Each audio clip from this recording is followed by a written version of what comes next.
जय माता की गाइस, कैसे हैं आप लोग बिल्कुल ठीक होंगे और हम भी बिल्कुल ठीक हैं।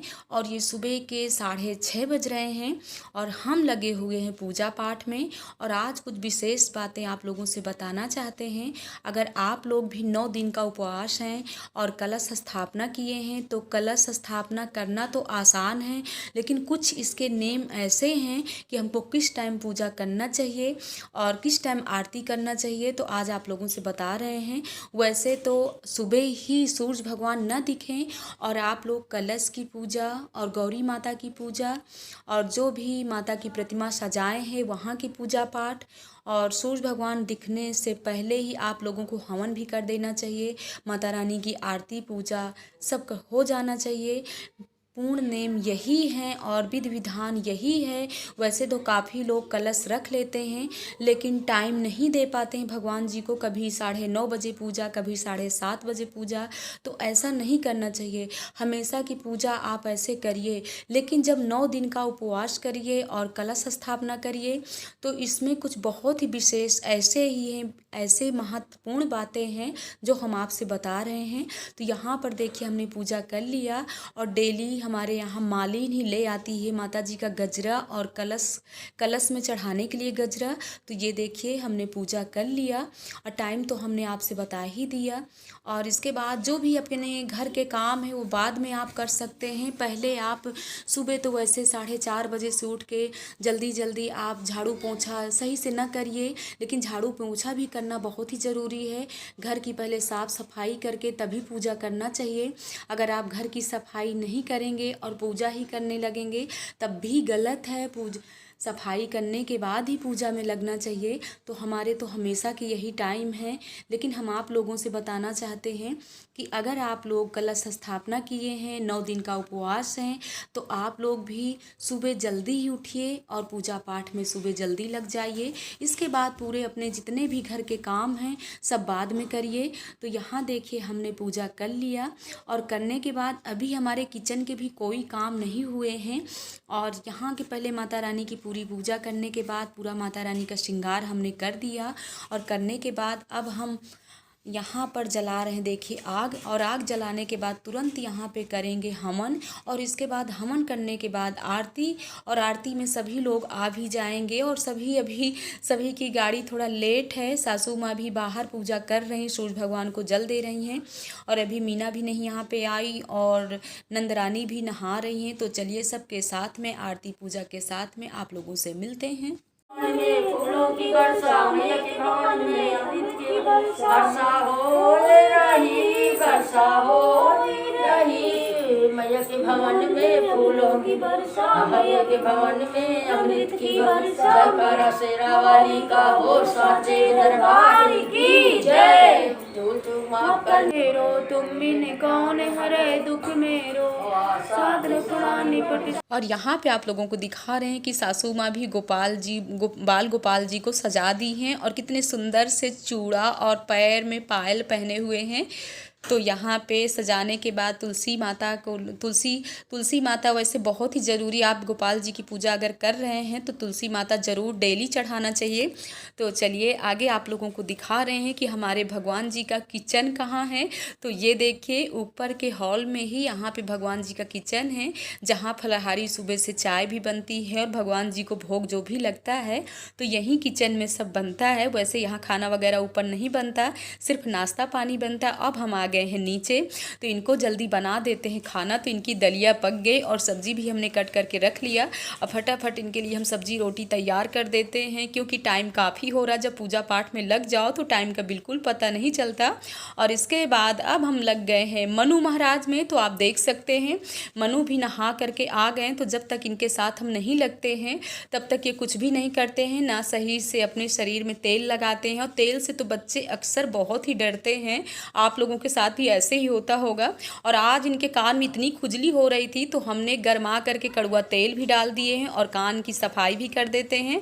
और टाइम आप लोगों से बताएं कि कितना टाइम हो रहा है। सुबह सुबह उठने से बहुत सारे काम हमारे हो जाते हैं। और यहाँ पर आ गए हम किचन में। तो किचन में आज हमारे डिब्बों में कहीं रिफाइंड नहीं है, तो मसालदानी में मसाला नहीं है, तो हम सोच रहे हैं ये भी काम हम करके रख लेते हैं, क्योंकि सुबह शाम के लिए काफ़ी हड़बड़ी रहती है। और अगर ये सब सामान हमारा रहता है इकट्ठा तो हमको खाना बनाने में बहुत ही आसानी रहती है। तो वैसे भी तेल है और हम सब जीरा है, मेथी है, सब इसमें मसालदानी में हमने रख लिया। और रखने के बाद अभी आज हमको दाल भी डिब्बे में डालना है और चावल भी बना करके बीन करके रखना है। वैसे बीनते तो उस समय भी हैं जिस समय खाना बनाते हैं, लेकिन पहले से ही रख लेते हैं।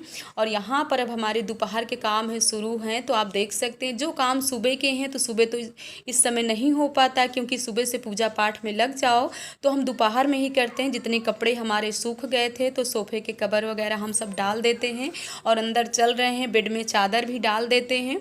और वैसे भी नवरात्र में हर दूसरे दिन ही चादर को धुलना चाहिए और अपने बेडों में जितने भी बेड हैं दूसरे तीसरे दिन चादर चेंज करिए और दूसरे धुले हुए चादर ही डालना चाहिए। वैसे भी नवरात्र में तो हमारी सफाई कुछ ज़्यादा ही रहती है, तबीयत कितनी भी ख़राब हो फिर भी साफ़ सफाई करना पड़ता है।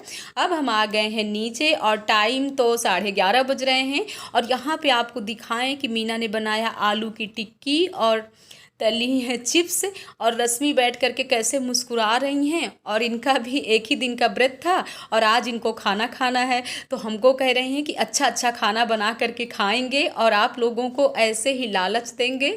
और आप लोगों का तो चारों लोगों का व्रत है, तो हम कह रहे हैं कि ठीक है आप बनाओ। तो हम कह रहे हैं क्या बनाओगे, तो कह रहे जा रहे हैं रायता बनाएंगे, चटनी बनाएंगे, ये बनाएंगे। वैसे तो हम सुबह का खाना बना के रख दिए हैं, लेकिन इन्हीं की ड्यूटी लग जाएगी दोपहर में और दोपहर का खाना यही तैयार करेंगी। तो आ जाइए आप भी। गर्मा गर्म मीना बना रही हैं चाय। अभी हमारी चाय नहीं बन कर के आई, चाय मीना लेके आ रही हैं। और फरहाल भी देखिए हम लोगों का सब नीचे बनता है। और भगवान जी का तो किचन भी आप लोगों को दिखा ही दिए कि हमारे भगवान जी का किचन कहाँ है। तो यहाँ पे मीना ले आई हैं चाय। और मीना भी आज कितनी अच्छी रंग गुलाली चुनरिया पहने हुए हैं। और जितनी भी भारी भारी साड़ियाँ हैं ना हम लोग नवरात्र में निकाल लेते हैं, क्योंकि साड़ियाँ कभी यूज ज़्यादा होती नहीं हैं, लेकिन हम तो हल्की फुल्की साड़ी पहने हैं। तो ये देखिए हमारी चाय बन के आ गई। तो आ जाइए आप लोग भी गर्मा गर्म चाय पीजिए। और चलिए इसके बाद हम थोड़ी देर बाद में आप लोगों से अब शाम तक ही मिलते हैं।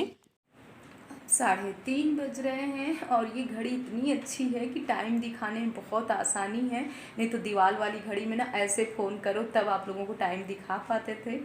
तो आज भी हम भजन सीख रहे थे। देखिए भजन सागर हमारे पास पुस्तक है। तो पूरी दोपहर यहाँ का टाइम बिल्कुल नहीं कटता है, तो क्या कर सकते हैं, यही भजन ही सीखते रहते हैं, गुनगुनाते रहते हैं। और अभी भी याद आ गया भजन आप लोगों को बताते समय। अभी भी हमको ढोलक निकालना है। ढोलक हमारी रखी है स्टोर में, तो जा रहे हैं ढोलक और मंजीरा निकाल के रख लेते हैं। नहीं शाम को ना नहाने के बाद जब आरती पूजा में जाओ तभी ढोलक याद आती है और बिल्कुल दिमाग से हट जाता है।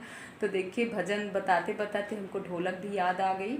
और मनु कृष्णा गोविंद सो रहे हैं। आज हमने इनको ना 12:30 बजे खाना खिलाने के बाद सुला दिए थे, क्योंकि जब तक इन लोगों को टाइम ना दो ना तब तक फ़ोन लिए टहलते रहते हैं और बस गेम खेलते रहते हैं। लेकिन क्या कर सकते हैं, इनकी भी कोई गलती नहीं। अब देखिए स्कूल भी बंद हो गए, ऑनलाइन क्लास चालू हो गई है, तो बच्चों के साथ तो बहुत ही लगना पड़ता है। नहीं तो पूरी दोपहर बस फ़ोन में ही लगे रहते हैं।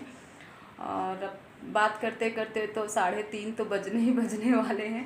तो हम सोच रहे हैं कि जा रहे हैं शाम के खाने की भी तैयारी कर लेते हैं। दाल चावल बीन करके रख लेते हैं, और नहीं होगा ना तो दाल चावल पका के ही रख देंगे, क्योंकि आरती के बाद और भजन कीर्तन के बाद ना इतना आलस सा होने लगता है। तो दाल चावल हमारा बना रहेगा और जब ये आ जाएंगे 8 साढ़े 8 बजे तक, तब रोटियां बस सेकना रहेगा।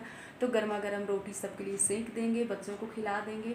और हम लोगों का 4 लोगों का तो व्रत ही है, बस 3 बच्चे और पापा जी हैं और ये हैं और रश्मि है। बस इतने लोगों का खाना बनाना है। और फलाहार की जिम्मेदारी मीना की है, तो वो मीना ही तैयार करेंगी। देखिए फलाहार में क्या बनाती हैं, जो भी बनाएंगी आप लोगों के साथ ज़रूर शेयर करेंगे। तो वही हम सोच रहे थे कि जा रहे हैं। और पूरी दोपहर ना यहाँ की ना पूरी दोपहर ना बिल्कुल कटती नहीं है। गांव में ना तो आराम से सबके साथ बैठो हंसो, तो टाइम का बिल्कुल पता नहीं चलता था। और यहाँ तो बड़ी मुश्किल से 3:30 बजे हैं। पूरी दोपहर बस भजन माता रानी के गाते रहो, गुनगुनाते रहो और सीख रहे थे, क्योंकि घर गृहस्थी के काम में ना तो भजन जब आते रहते हैं तो एकदम से भूल जाते हैं। जब आप गाना गाने बैठो ना तो बिल्कुल याद नहीं आते, ऐसे गुनगुनाते रहो तो बहुत सारे भजन याद आ जाएंगे। तो आज हम इसीलिए सोच रहे थे कि पुस्तक ले करके भजन सीख रहे हैं, क्योंकि ढोलक में आप लोगों को सुनाना है। वैसे तो 5 भजन हम शाम को करते हैं आरती के बाद, लेकिन आप लोगों को एक ही सुनाते हैं जब कुछ भी न हो वीडियो में, नहीं तो वीडियो भी काफ़ी बड़ी हो जाएगी और आप लोगों को बोरियत होने लगेगी कि आप लोग कहोगे कि कैसी वीडियो बनाती है इतनी बोरियत वाली। तो इसीलिए एक ही भजन डालते हैं। तो चलिए बातें नहीं और लग जाते हैं काम में। जो भी बताएं पूरे काम, ढोलक निकाल लेते हैं, इसके बाद शाम की खाने की तैयारी करते हैं। हमारी ढोलक मिल गई है देखिए, और मनु हंस रहे हैं कि आज इन्होंने ढोलक ढूंढ लिया, सो करके जग गए हैं तो हंस भी रहे हैं। और सासू माँ ने इतनी प्यार से बनाया दही की लस्सी। टाइम तो 4:30 बज रहे हैं, चाय पीने का टाइम है, लेकिन पी लेते हैं लस्सी। और इसके बाद अब चाय पियेंगे, आरती पूजा के बाद ही पियेंगे 7:30-8 बजे तक। और आजकल हमारी शक्ल कैसी होती जा रही है। वैसे भी नवरात्र में ना तो हम साबुन लगाते हैं, ना तो कोई क्रीम लगाते हैं, और वैसे शक्ल कैसे बन गई है, बुखार आने से ही अजीब सी शक्ल बन गई है। तो चलिए लस्सी पीने के बाद ही आप लोगों से मिलते हैं और मनु महाराज को देते हैं कुछ नाश्ता पानी, है ना, कुछ बनाए आप लोगों के लिए नाश्ता। तो चलिए कर लेते हैं काम, इसके बाद आप लोगों से मिलते हैं। अब 7:30 का टाइम है और ये भी आ गए थे ऑफिस से, तो मनु को दिला रहे हैं भाप। हमसे तो बिल्कुल नहीं सुनते, हम कितना भी कहें कि भाप ले लो तो नहीं लेते हैं। वैसे भी इनको हल्की फुल्की खांसी भी आती है। तो अब हमारी आरती पूजा सब हो गई और यहाँ पर भगवान जी के धुल करके रख देते हैं पूरे बर्तन अपने भगवान जी के किचन के। और भजन भी 5 हो गए, लेकिन आज हम आप लोगों तक भजन नहीं पहुँचाएँगे क्योंकि ब्लॉग काफ़ी लंबा हो जाएगा। तो चल रहे हैं नीचे, और नीचे सब लोग गए हैं फलाहार जहाँ पर बन रहा है। तो ये देखिए हम आ गए नीचे और सभी लोग यहाँ पे फलाहार का इंतज़ार कर रहे हैं। और वैसे भी जब बनता है तो सभी प्रसाद खाते हैं। तो आज आप लोगों के साथ क्या शेयर कर रहे हैं, यहाँ पर साबूदाना की बन रही है खिचड़ी। तो ये देखिए मीना लगी हुई हैं, तो हम आपको भी दिखा रहे हैं और हम भी लग गए हैं साथ में।